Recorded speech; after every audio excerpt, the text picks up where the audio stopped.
Greetings, fellow travelers. Welcome to the 15th level of the RPG Cave. I am one of your hosts, Ryan Turford, the level 99 human archmage, and I'm joined, as always, by the level 99 elf ranger, Mr. Garret Bland. Garret, how are you doing on this lovely, lovely Saturday, good sir? I am doing fantastic. I am drinking my second cup of coffee this time around on my beautiful Zelda coffee mug. And I'm ready to play.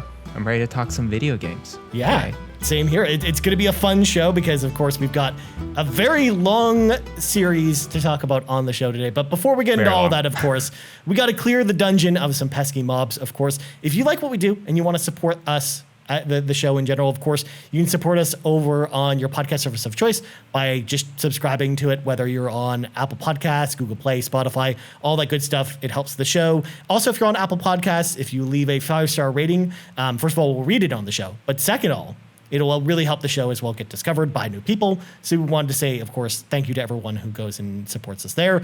Second off, of course, if you want to see our beautiful faces every single week, you can head on over to youtube.com/YumiCapri, where we actually post a video version of the show there, where you can, again, see our beautiful faces on camera. And again, like, subscribe, share with all your friends. Again, all the stuff that people on YouTube tell you to do with YouTube videos. And then last but not least, if you want to throw a little tip in the old tip jar, patreon.com/YumiCapri is how you go do that. Get early access to this and all of our shows, as well as some exclusive content like the Yumi and Capri podcast, which we just posted a new episode this week, plus the Pants Patreon podcasts for patrons podcast, and maybe some stuff in the future that we maybe talked about on the Yumi Capri podcast. Ooh. Wink, wink. But Garret, it's time to read from the sacred texts. And I mean, we're here to celebrate 25 years of the Tales series. Of course, the Tales series turns 25 this year. That is almost as old as me.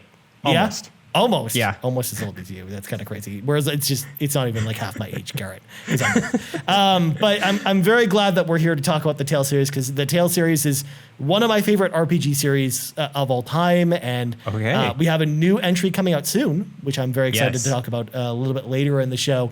But of course, we wouldn't be reading from the sacred text, Garret, if I didn't go and regale you with some fun facts, or fun facts in quotation marks. So fun facts. I don't have an extensive list of notes here this week, but we've got some interesting stuff to talk about. So first off, I don't know if you knew this, Garret, but essentially the Tales series itself didn't actually start with Bandai Namco in particular. The first game was actually published by Bandai Namco. But essentially what ended up happening was the idea for the Tales series actually came from a novel called Fantasia, which was not actually a Tales branded novel or anything like that. And what happened was the author of the novel, as well as some other video game programmers, were basically trying to take the idea of turning Fantasia, the book, into a video game. So they were actually pitching it as an RPG to a bunch of different companies, including Enix at the time, who actually turned down the project. So we could have had a wildly different future if, like, the Tales series had been like approved by, Enix, the company that made Dragon Quest at the time before they merged with Square Enix. That was just a crazy fun fact. But that would be crazy. After pitching the idea to several companies, it was Namco that ended up taking on the series. And I mean, they've been doing the Tales series ever since with the company. So currently there are 16 entries in the mainline Tales series, with the 17th entry, Tales of Arise, launching later this week, the week that you're listening to this episode. If you include all the spin-offs, though, Garret, there are 31 total entries, plus multiple re-releases of many of the titles, which, if you included those as well, would bring it to 44 total Tales games. And that doesn't include any games on mobile, because there's also lots of mobile Tales games as well. So, like, well over 50 Tales games in the series, which, again, here in North America, we're like, that sounds like an awful lot. I don't remember 50 Tales games, being here in North America. And you would be right in saying that, dear listener, because most of those games didn't actually come out here. Japan only. There were a lot of mainline games that skipped North America. Most of the spin-offs skipped North America, and then almost all the mobile entries actually skipped North America too. So for the most part, here in North America, we've had a lot less Tales games than the rest of the world. Even Europe, for example, got releases that came to Japan and Europe only, but not North America, that is interesting. Very bizarre. What makes them have that kind of decision just to go to Europe? Like, I don't is it a know. demographic deal or a publishing deal? I think it just depends on like the level of localization that has to go into it, because from what I've seen from some of the European only releases, and this kind of goes back to the working designs episode that we talked about with localization, where essentially like a lot of the European releases are like straight translated from Japanese to like the European languages as is without touching anything. Oh. So it wasn't much translation work involved. It's just a straight carryover. And I mean, there's still probably lots of work that goes into it because there's lots of lines of dialogue. But at the same time, most of the European releases had English on them. So I'm surprised they never got released here, which is weird. Like Tales of Eternia, for example, got a really good remake on PSP that you can actually import and play on PSP just fine because the PSP is region free. And it'll play in English just fine, but for whatever reason, it only came out in Europe and Japan, but not North America. I don't know why. It doesn't make a lot of sense. But the series has been getting much more popular here in North America, kind of over the years. And what I'm going to kind of break down, obviously we're not going to break down, all 17 mainline titles, let alone all the spin-offs, but I have some notable releases that I wanted to kind of touch on here like we usually do. So first off, the very first Tales game, Tales of Fantasia, which again, coming off the Fantasia name, which kicked off the series in Japan on December 15th, 1995 on PlayStation 1, but this version didn't actually hit North America until March 6th, 2006 on Game Boy Advance. But more than 10 years later. Okay. More than 10 years later, they did a remake of it on Game Boy Advance, and that actually came out here. As opposed to, but we never got the PS1 version of it at all. Okay. And then, but the very first North American Tales game that we got was Tales of Destiny on PlayStation 1, which launched on December 23rd, 1997 in Japan, and then a year later on September 13th, 1998 in North America. And then from there, the next most notable release was Tales of Symphonia, launched in Japan on August 29th, 2003, and then in North America on July 13th, 2004 on the GameCube, which I know we have a couple questions that tie into that a little bit later in the show. I know it's a lot of people's first game, so that's why I wanted to include it kind of on this list here. The very first Tales game that came out on PlayStation 2, though, was Tales of Legendia, which launched in Japan on August 25th, 2005, and then in North America on February 7th, 2006. And that one's notable because the Tales series was actually very prominent on PlayStation 2. Really, we just had the one entry with Tales of Symphonia that generation on GameCube, and then the rest of them came out on PlayStation 2. So that's kind of where that started. This was kind of a weird one. Tales of Vesperia launched in Japan on August 7th, 2008, and then in North America the same month on August 26th, 2008 on Xbox 360. It was an Xbox 360 exclusive until it came out a year later on PlayStation 3 in Japan only, and then it eventually came out later on Switch and every other console. And then the very first PlayStation 3 Tales game was Tales of Exilia, which launched on September 8th, 2011, and then North America on August 6th, 2013, which was for surprisingly 2 years later for whatever reason. But Tales of Exilia was kind of like a big shift for the Tales series. It's when they started to make a lot of refinements to the combat, as they took like a very different visual style with it, which I'm going to touch on in just a second. And then finally, our very first PlayStation 4 Tales game, Tales of Zestria, launched on January 22nd, 2015 in Japan, and in North America on October 20th, 2015 on both PlayStation 3 and PlayStation 4. And then, so that was kind of where we kind of had the newer crop of Tales games come from. Of course, the Tales series over the years is known for a lot of great anime cutscenes, and there have been two very prominent Japanese anime studios that have been involved with those cutscenes. For most of the earlier Tales games, basically up until Tales of Xillia, Production IG was the company involved. And if you don't know them, they actually did Ghost of the Shell and a bunch of other anime series and movies.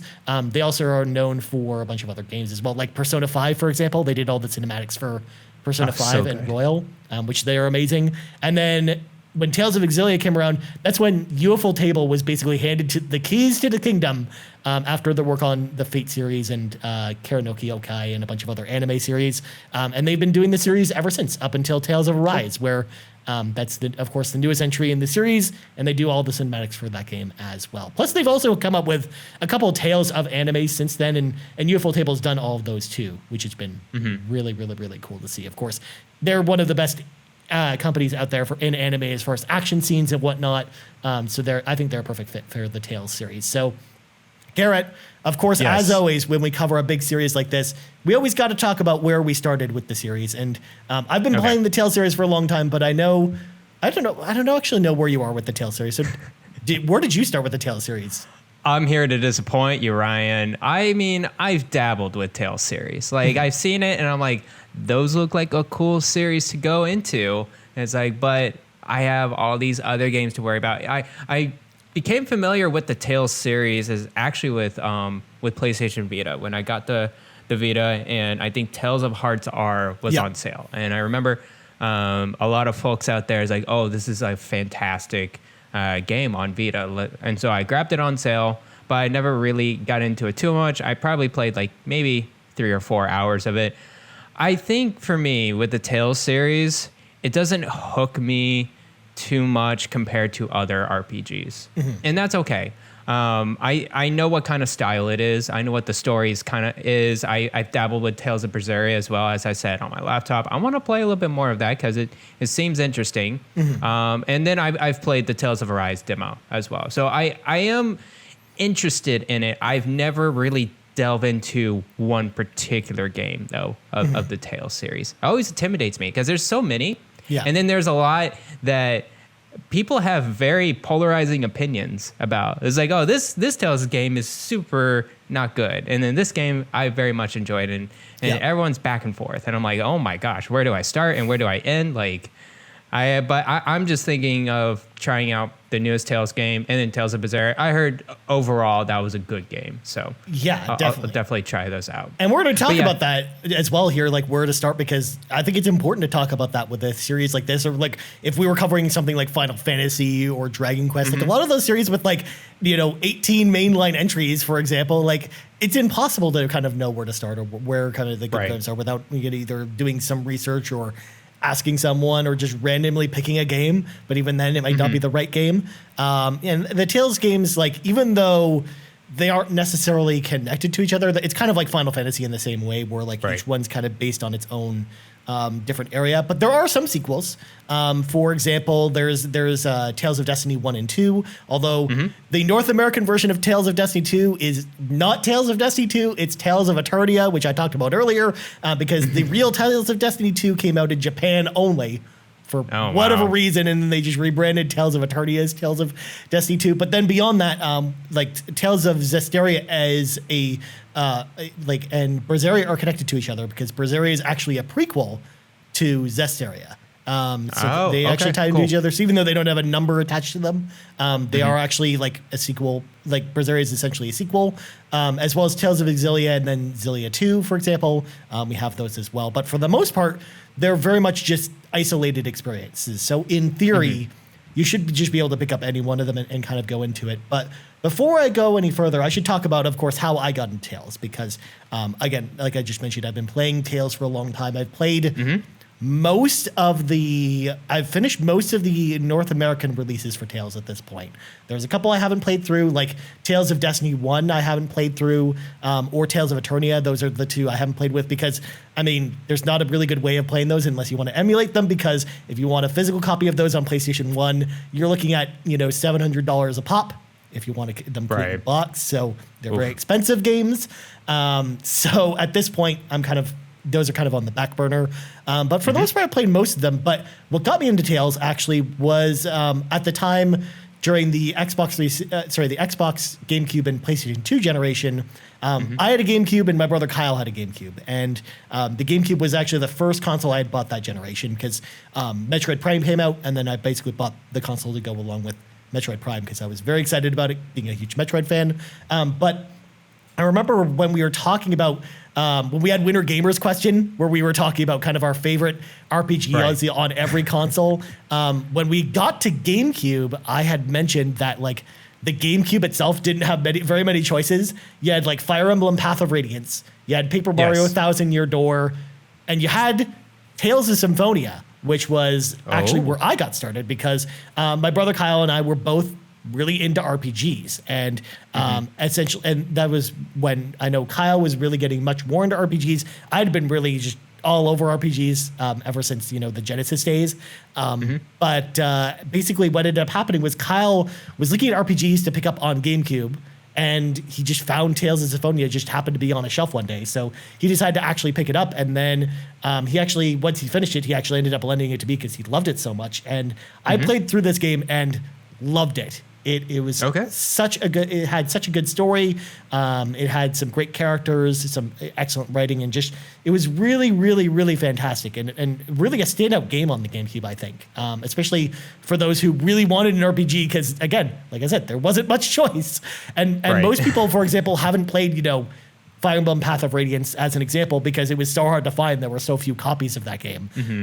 That's why it's super expensive now, let alone some of the other RPGs on GameCube. So that was kind of where I got my start. And then from there, I bought my Xbox 360 at launch. And then as soon as Tales of Vesperia came out, I was all over that. And then from there, it was pretty much backtracking and playing a lot of the Tales games that I missed. And then I've been pretty much playing every new Tales game when they come out ever since. So I've been very hooked on the series. I really love how different some of the stories are from each other. There are some common themes between some of the Tales games, which we'll talk about a little bit later in the show. But I actually think Tales of Symphonia is still a really fantastic game. And it definitely was the game that got me into the Tales series. But Is this Tales of Symphonia only on GameCube, or is it now on PC? Or it came to PlayStation 3 in the form of a collection called the Tales of Symphonia Chronicles, and then it never went any further than that. Oh, goodness. Yeah. So it would be kind of rough to find other than emulating it too. No, it's on PlayStation Store for $20.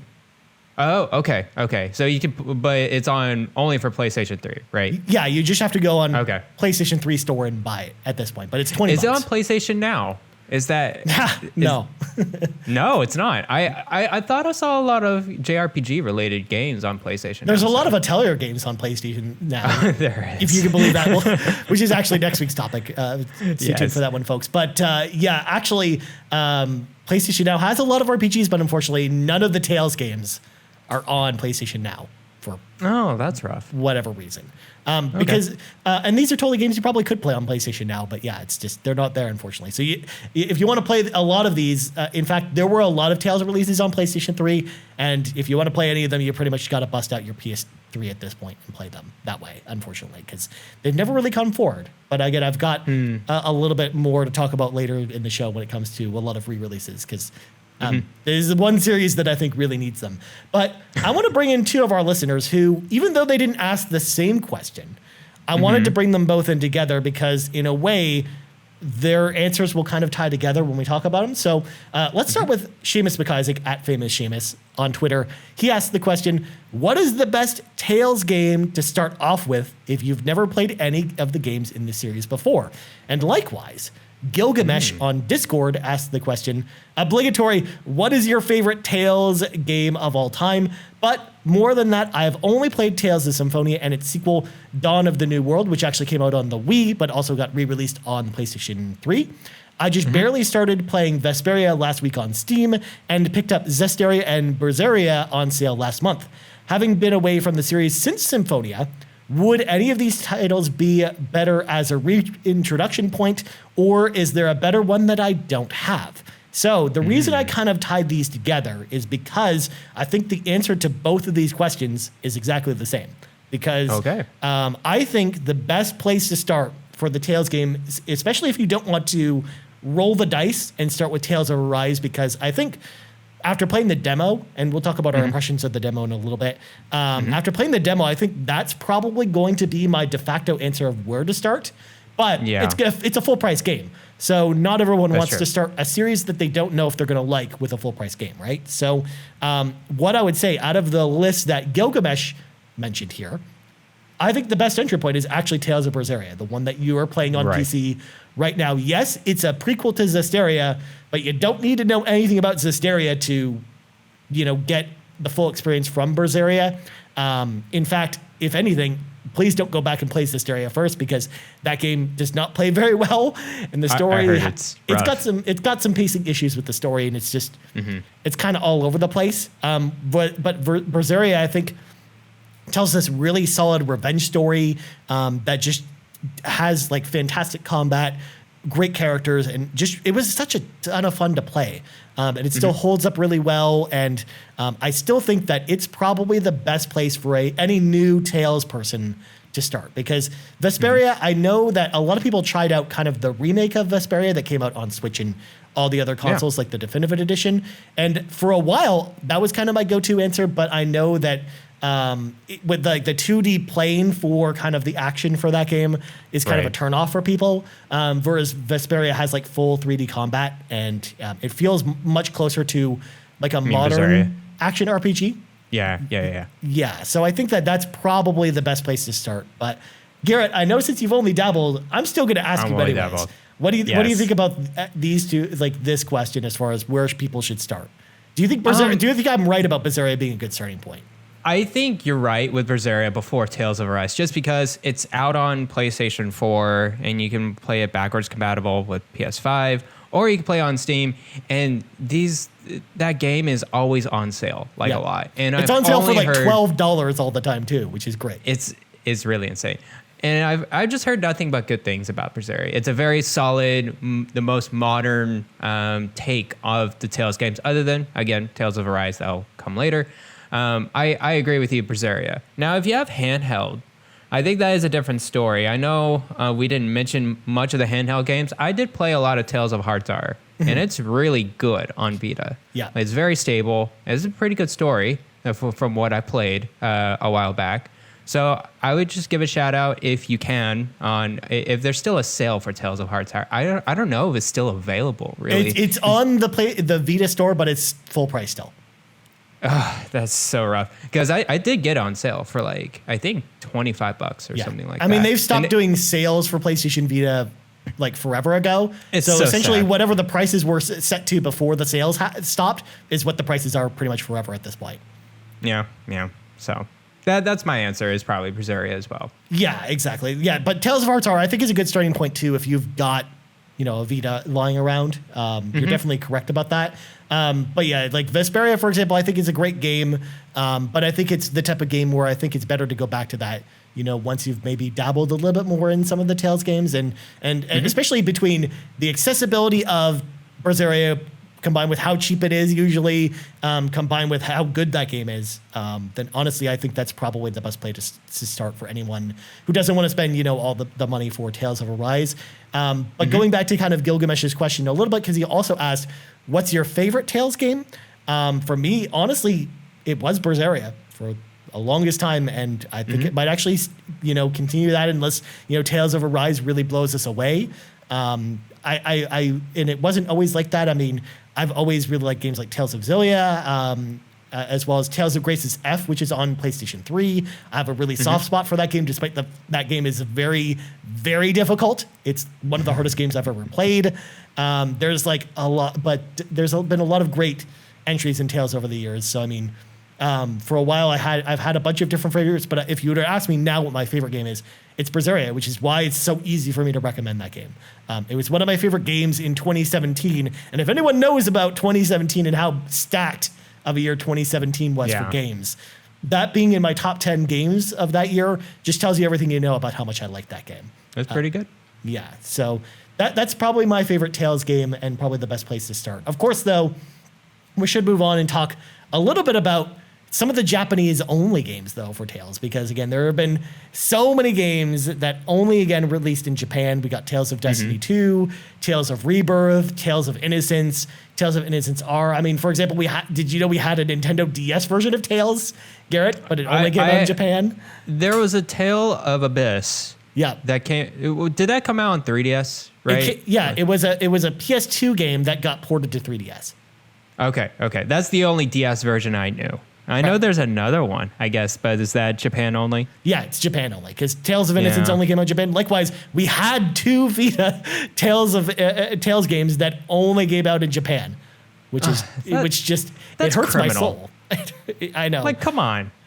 Just like, I think it would be fun to have Japanese, voice acting, and just like do your best to just straight do the auto English language translation. I don't know. I think a lot of fans would just appreciate that, but yeah. And we had started to get hints this year of them wanting to do like this big celebration for the 25 years of Tales. And I was thinking in my heart of hearts, maybe this is when they start to either A, bring some of the Japanese only games over, or B, give us some kind of collection with some of the older games. Because as we kind of alluded to, it's a lot harder to play some of these games if you don't have a PlayStation 3 or a PlayStation 2 or a PS1 lying around. Like, you don't really have a lot of great options for a lot of these games. And I was really hoping that maybe just the anniversary would kind of give us an opportunity to finally get some of these Japanese only games. And it still hurts that we don't have these games. And this kind of ties into localization as well, because as we've kind of done, as I kind of did a little bit of research on this, I mean, the Tales series for a long time has been huge in Japan, because the Tales series there, up until, a couple years ago, it was on par with series like Final Fantasy and Dragon Quest in sales in Japan. Like, it's one of the best-selling RPG series in Japan of all time, versus the North American sales, which are, traditionally very poor for the series, which is why a lot of times with some of the older games, we would get, very rushed localizations, or the localizations we get are just very poor. In fact, like this game, for example, Tales of Symphonia that I'm showing you in the video, if you go watch the intro video for this, they wouldn't even license out the intro song for the game. So what they did is they put the same intro that's kind of synced to this like really great music, this really great song, and then they replaced the song with like this generic music that you'd find on the YouTube audio library, essentially. And it just feels like so out of place when you're watching it. And that pretty much tells you everything you need to know about how much effort it was put into kind of, bringing these up to a new standard. And really, we started to see a shift with this when Tales of Vesperia came out on 360, where that game, they actually, instead of putting the generic intro song in there, for example, they re-recorded an English version of the same song, which still isn't great, but at the same time, it was a step up from what it had before. It's a little better. Yeah, but that game was very much designed with North America in mind. The fact that it came out like a couple weeks after Japan tells you everything you know about that. But then Xillia, for example, that was really when we started to see them just not touch anything at all and basically start to really like rewrite some of the stories so it made more sense for the English localization. It was just a much better product versus what we were kind of seeing with some of the earlier Tales ports. So that's why I almost wish they would go back to the drawing board on some of these older games. Like, I know Tales from the Abyss, when they did the 3DS version that you talked about, Garrett, they actually went back and actually rewrote a lot of that dialogue. So so the story itself actually made more sense, and it's much closer to the Japanese version of that game versus what we got on the original PS2 release. And I'm really hoping that maybe one day we get them to go back to the drawing board with a lot of this stuff, kind of the same way that Square is kind of doing with the Mana series right now. Like we talked about back on the Mana episode, where they went and retranslated, Trials of Mana, and then they fixed up a lot of the translation stuff in Legend of Mana, the re-release. And I would love to see kind of some of the same action being put into the Tales series from here, because I mean, it kind of sucks that a lot of these games A, are stuck in Japan, or B, the versions that we have are not great. Like, especially like Tales of Fantasia on Game Boy Advance. Like, as much as I know people maybe want to try the roots of the Tales series, don't play that version of the game. It's terrible. Like, the translation is terrible. The combat's not great. I wouldn't be surprised if this kind of effort towards these older games would come out not this year, but maybe sometime next year. They'll see probably the performance of the Tales of Arise game in North America and go from there. I know there's a lot of effort right now with Square Enix with its older games, and I think they're really looking at that very closely. It's like, okay, do people really appreciate this franchise to the point of these fans in North America would appreciate this amount of effort? Because it costs money to do all of this type of stuff that you're mentioning. I think it's just only a matter of time if the franchise keeps on growing. For sure. So let's, of course, dive into the mechanics as we always do on the RPG Cave. Yes. So the Tales series itself, well, again, thematically, the games themselves are fairly different from each other. Usually in the Tales series, they're always action RPGs. None of them are turn-based or anything like that. Even the spin-offs are all action RPGs too. So, I mean, we've never really had like a turn-based Tales game at all, except for I think some of the mobile games might be. But for the most part, all of the standard releases are all action RPGs. And they've always been games without random encounters, which has always been awesome to see. Yeah, it's great. They take a kind of the page out of the Chrono Trigger book, where essentially you walk on the open world and you'll see like an enemy walking around, and if you walk into them, you'll start a battle, and basically it'll transport you into a battle arena where you have all of your party members basically fighting at the same time with each other. But what's cool about the Tales series is you can actually switch between any of the characters at once, and the system actually kind of reminds me of the system in Final Fantasy VII Remake, where essentially it stops time as you kind of switch between the different teammates. If you want to play as, for example, like the healer for a while, or kind of your magic user, or your sword fighter, or whoever you want in the party, or if you just want to stick with one person all the time, you can definitely do that too. So that's one mechanic that's really stuck with the series ever since the beginning, ever since Tales of Fantasia on Super Famicom. It's basically stuck with the series ever since. Even Tales of Arise, I was very worried from the original trailer for Tales of Arise, because they made it look like this like open world game where you basically play as one person and you're basically fighting monsters. That was kind of what the first trailer showed. But it didn't show us the rest of the party members or anything like that. So I was a little worried that, like, oh, are they going to change it so that you're only playing as one person? But no, you can switch between all your party members at all the same time. So that's one thing that's always stuck around with the series. But what's changed over the years, as far as the combat mechanics are concerned, is that, as I mentioned a little bit earlier, up until some of the PS3 Tales games, all of the combat took place on one flat plane, essentially, and the camera essentially moved, like, side-scrolled from left to right as you kind of went back and forth. And you basically, like, in order to, for example, get past one of your allies who might be right in front of you, you have to, like, jump over them in order to get to some of the enemies on the other side, which is just very silly to think about. But that was kind of how the Tales combat started. But then it evolved to basically having these, like, 3D battle arenas that are kind of circular, and you kind of run. Your characters run in a straight line towards the enemy that you're kind of facing, that you're locked onto. But then you can hold down a button to kind of free run around like the sides or whatever to kind of get to the enemy, rather than just running in a straight line all the time. To the point where now Tales of Arise is basically throwing that idea out the window, and now just everything just moves on a 3D plane without you having to hold down like a free run button, essentially, to kind of run around, which I think it makes it feel a lot smoother than some of the older games. Even something like Berseria, where it still has some of those in its combat mechanics. It's built in there. Right.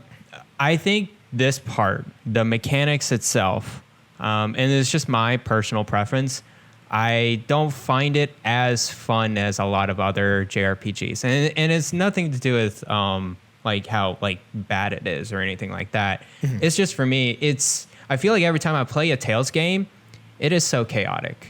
Yeah. I'm not sure what to do in a lot. And there's not great feedback on like hitting the monsters and like going around and traversing.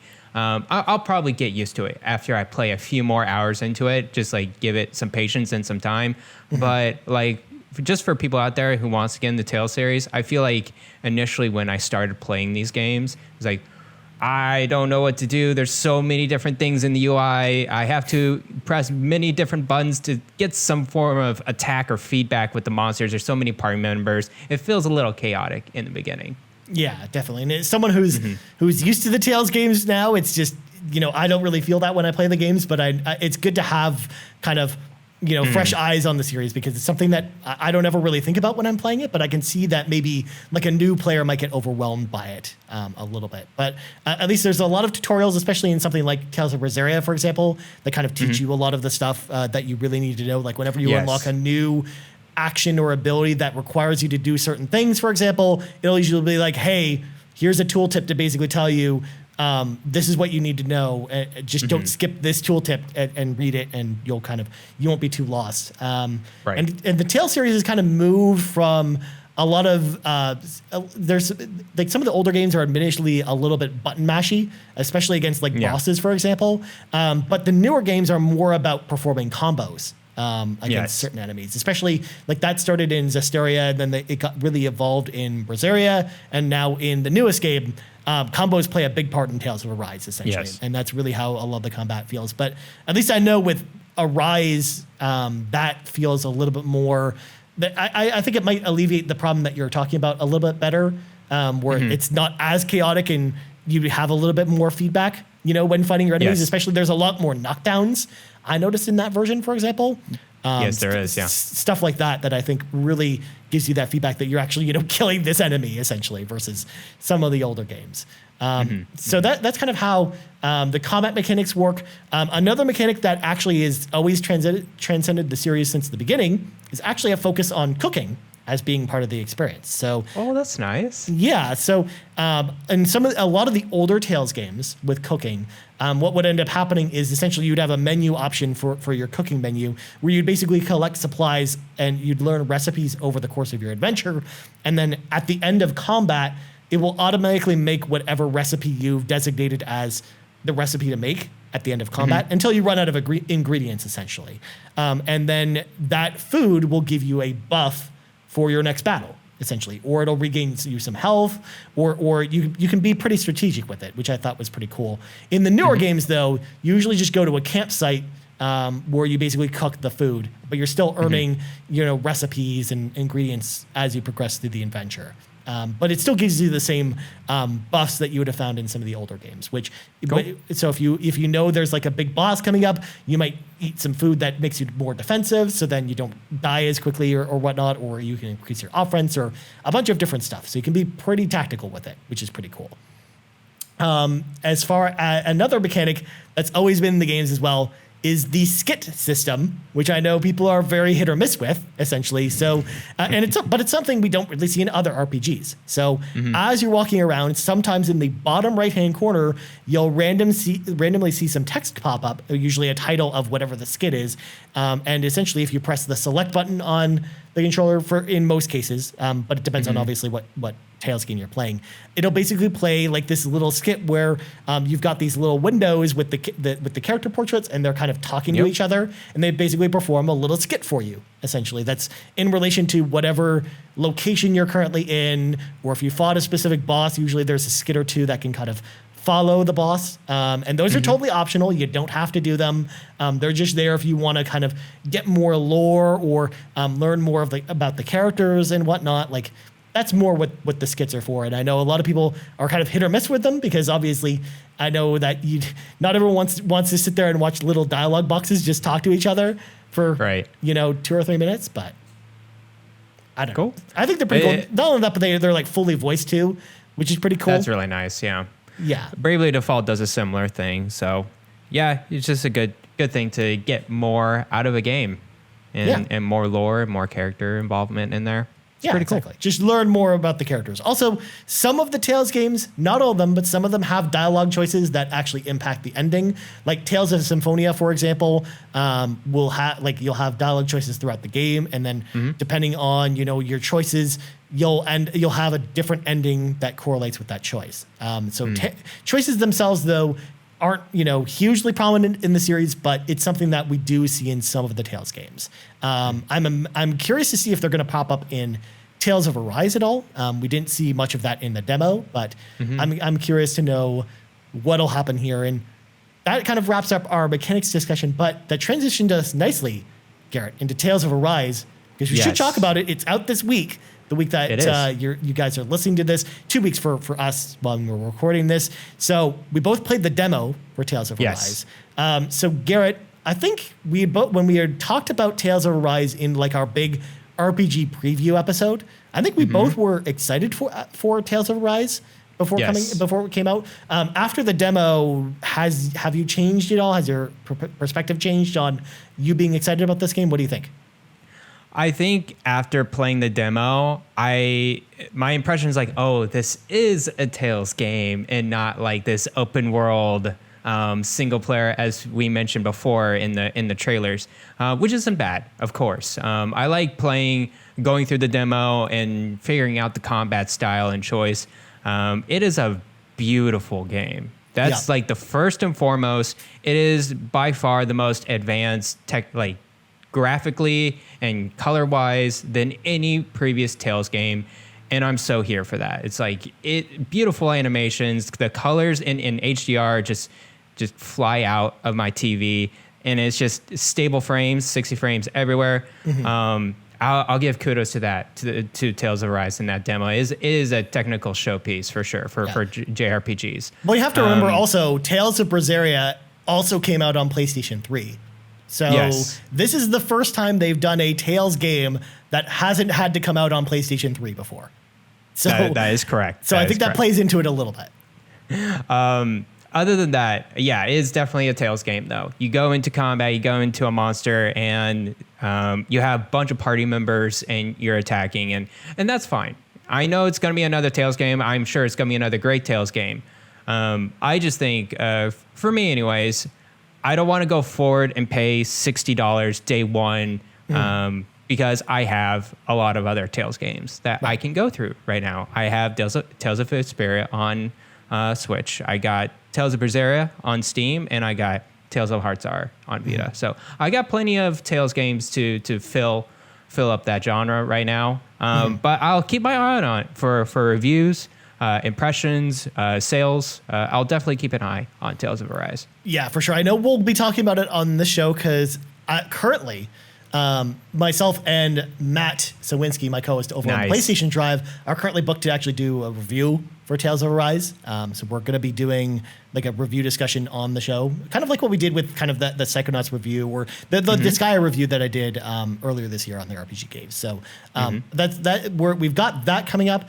For me, I was already pretty excited for Tales of Arise going into it because, again, I'm a massive Tales fan. So, of course, I'm going to be excited for it. And the demo just reaffirmed why I'm excited for the game because it just feels like a smart evolution of what I've always really liked about the Tales games. And they basically it seems like they've taken out all of the combat systems that I didn't really, love from some of the older games and then replaced them with really great new versions of the combat. Especially one of the things I really loved about the combat in the demo was the air combos, because that was something you haven't really, because you've always been able to jump and attack in older Tales games, but you've never had like combos that you can do in midair. Like you have different arts, for example, which are kind of your skills that you can use in midair versus on the ground. So what you can do is use some of your ground combos to kind of propel enemies into the air, like Devil May Cry style, jump into the air and do a bunch of combos in the air to kind of like juggle them in the air, which also prevents them from taking actions against you or attacking, which I thought was just really well implemented in the combat this time for Tales of Arise versus some of the older games where for the most part you could juggle a little bit on the ground, but it also made the combat feel a little more samey in some of the older games where I feel I can mix and match a lot more with the Tales of Arise combat. I think that it definitely had a big step up. Not only that, but I also liked the idea of being able to call in some of your teammates using kind of the D-pad. I don't know if you played around with that at all, where you call them in and they do like a special attack. Almost like Marvel vs. Capcom, which it was really like that. It was like Scarlet Nexus as well. It's just like you call in your characters and they do an attack, and it sells like benefiting. It's like, oh, there's an extra thing you can do other than just smashing your buttons and doing your regular attacks. I think it was a cool flavor to add into the game. Yeah, and not only that, but it kind of combines with the knockdown system, where essentially if you're getting an enemy close to being knocked over or being stunned, you can then summon one of your teammates, which will guarantee that stun or knockdown happens, essentially as soon as their attack kicks off, and then you can chain some crazy attacks from there. So I really loved how the combat involved. Again, I'm mostly focusing on the combat with the demo because we didn't really get any sense of the story, and I'm very glad we didn't because honestly, this is the type of game that I just don't want to be spoiled on. Like I've been purposely avoiding the trailers and whatnot for the game because I don't want to be spoiled on the story at all. So I am hoping I think that's the one element that could prevent this from being a knockout of the park is if the story just is bland or if it's not great or if it has some pacing issues that, maybe that might be where this game falters a little bit, but we'll see how that story is when the game comes out. But I think from the combat, from the visuals, though, like those seem like slam dunks for me as a Tales fan, as someone who, but even like I know from talking to other people that haven't played a Tales game before, I've heard from other people who haven't played them as well, who played the demo and loved it too. So I do think that this is probably going to attract a lot more people to Tales that maybe haven't played it before. But you make a good point, Garrett, in the sense that maybe if you're not totally into it, maybe you don't want to plunk down, $80 for the game. Like it's right. a lot to spend. I say $80 because that's in Canadian dollars, mind you. I mean, that's you guys have normal $60 prices, but is it out on PS4 or is it PS5 only? It's PS4 and PS5. Okay, cool. And so also Xbox and Series X. Okay, there will be a lot of Japanese sales then for this game too. Oh yeah, definitely. I imagine, in fact, it'll probably be like the Scarlet Nexus split when we saw kind of the initial sales for it, where like 85% of sales were on PlayStation 4 and PlayStation 5, and 15% of them were on Xbox. Like I imagine it's going to be something similar with this one too. So either way, I'm very excited to try out Tales of Arise.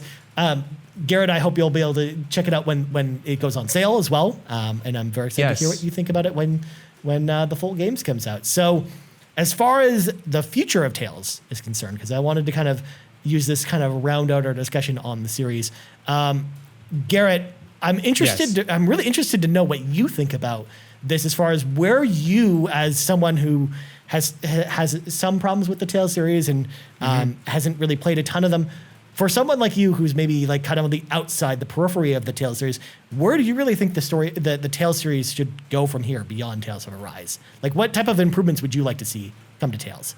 That's a pretty good question. I think they're going in a good direction with Tales of Arise, first and foremost. They are definitely refining the combat and making sure that you can use a lot of different combos in order to like get into the battle systems a little bit more, ease into it a little bit more. I think they don't need to change much with like, I guess like JRPG tropes or story beats or whatever.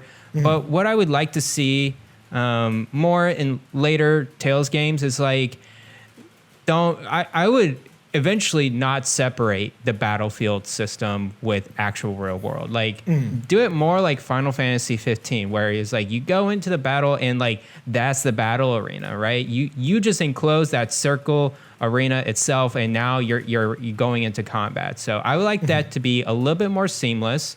I think I still need to play a little bit more of these games in order to get a full gist of what these games actually are. But is there any like upgradable systems or skills and stuff like that with these individual characters? Or like, I know there's a level up system, but like coming from just the Tales of Arise demo and just playing a little bit of these previous games, I'm not too sure. Are there like skills in these games? So you do have the skills called arts, but you usually learn them as you go. You don't really have like this big skill tree or anything like that. For the most part, it's mostly just mixing and matching the arts that you get with kind of getting the setup that you kind of want. That's kind of how they've done it over the years.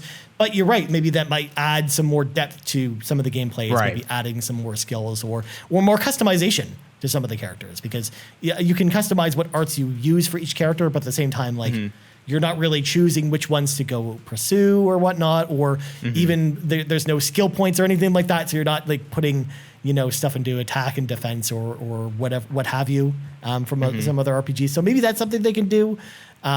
It's also like, especially with the stats in this game, it's very much based around equipment. It's more equipment driven than a lot of our other RPGs are. So the kind of getting the best equipment will usually give you the best stats. That's kind of usually how this works.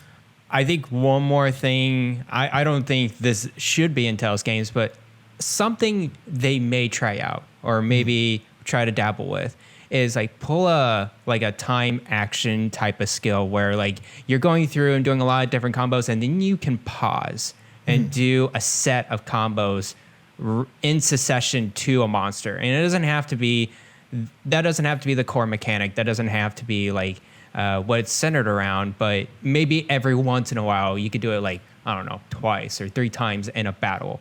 I think that would be pretty cool to just mix things up and you have some control of your battle is to have these different combos that you can plan out. For sure. I think that's pretty cool. Like the idea of like doing like almost like a macro, and just having like a big chain go off. I think that would be pretty cool. For me, what I would love to see as a Tales fan, number one, just how like going without a Tales game for so long has kind of sucked, because I love the series. And I mean, again, the fact that we haven't had a new one since the PlayStation 3.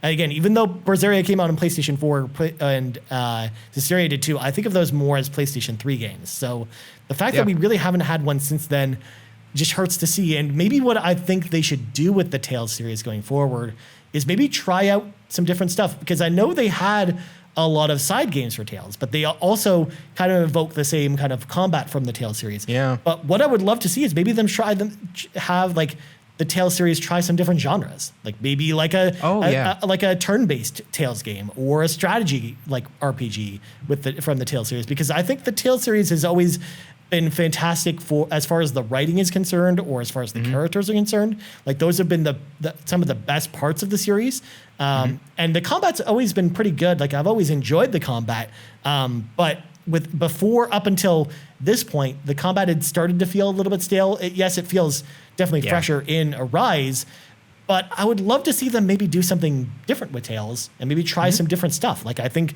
it would be pretty cool. Like even if they had to license out another studio to maybe work on like a side game that's maybe like a tactics game or something like that, while they do like while the main team works on a new mainline Tales game. Like, I think that would be pretty cool. Like, I think it would maybe grow the series and maybe kind of get more people on board with the Tales series versus doing something similar all the time. It's the same reason why, like, Final Fantasy kind of branches out and doesn't do the same thing with every single game. Like, that's why they've changed stuff over the years. Like, Final Fantasy VII Remake feels very different from Final Fantasy 15, which feels very different from Final Fantasy 14, which feels very different from Final Fantasy Tactics. Like, but because more than likely with one of those games, you're going to find, like, if you're an RPG fan, you're probably going to find something to like in one of those four types of games, versus if they just kept it the same the whole time.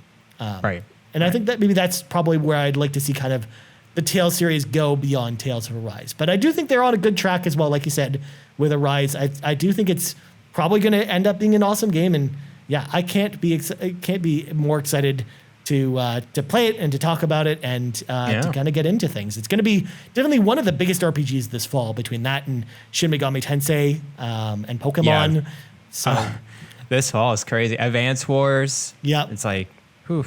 Yeah. It's going to be crazy this fall. It's going to be a big fall for RPGs, and I think like those are kind of like the big front runners for what to look forward to. But we talked about that on the RPG preview episode. So I think that's probably going to wrap up our conversation about Tales, the Tales series overall. Personally, again, I just love the Tales series, so I'm just happy we finally got a chance to kind of sit down and talk about it and give Garrett a little bit of education and background on some of the Tales games. Thank you very much. I think it's important to talk about this series too, because it's also it's a great series that, again, just doesn't get a lot of love in North America because it's just so much more popular in Japan than it is here. So I do think it's important to talk about. In fact, Garrett, next week, kind of teasing up next week's episode, you're going to kind of do the same thing in reverse with you telling me about the Atelier series, which also kind of thematically kind of fits with the Tales series in a lot of ways, because I know that series much more popular in Japan than it is here too. So I think it's going to be interesting to talk about that. But that's next week's episode. Garrett, before we go, Garrett, plugs go. You can follow me at Twitter at Bland Explosion, and you can follow me at Twitch at twitch.tv/Bland Explosion. And I'm a co-host over at Nintendo Shack. We are switching it up pretty soon. So just keep an eye out for the new co-host that's coming in. Oh, who's it gonna be? It's Donnie, isn't it? Donnie's the new co-host. That would be pretty funny. Don't call it a comeback. But yeah, you can follow me over there and support at patreon.com/PSVG. Very nice, my friend. As for me, you can find me on Twitter at Ryan Turford. You also find us on Twitter at YouMeCaprice. Also, I forgot to mention when we were reading questions on the show, if you want to have your question read on the show, if you follow us on Twitter at YouMeCaprice, we put up a question post every single Friday where we mention what we're talking about. Leave your questions there and we'll read them here. Or if you join our Discord, the You, Me, and Capri Discord, the link is in the show notes. Or likewise, if you leave a comment right here on YouTube with your question, we'll read it on the show as well. So for Garrett Bland, I'm Ryan Turford. This has been the 15th level of the RPG Cave, and we're out. I'm going to play some Tales of Berseria. Bye-bye. The RPG Cave's mana is fueled by patrons over at patreon.com/YumiCapri. And I want to say thanks to each and every one of our Patreon supporters for all of your support throughout the years, as well as supporting our independent content. And let's start by thanking our premium producers, Dallas Ford, Lee Navarro, the fearless leader of the Phoenix Overdrive Extra Life team, and Jonathan Brown. You can find his content over at youtube.com/PM Entertainment. Our platinum producers, Robbie Bobby Mailer and Trucker Sloth. And our gold members, Argo, Brendan Myers, Dallas Robbins, Emily O'Kelly, Heather Boney, James Johnson, Joel Brooks, Jose Jimenez, Mac Time, Benji Kong, Marcus O'Neill, RJ Kern, Dano, Skinny Matt, Mr. and Mrs. Nasty Boots, Foolish Fuji, and Xavier Reyes. Thank you all for all of your support,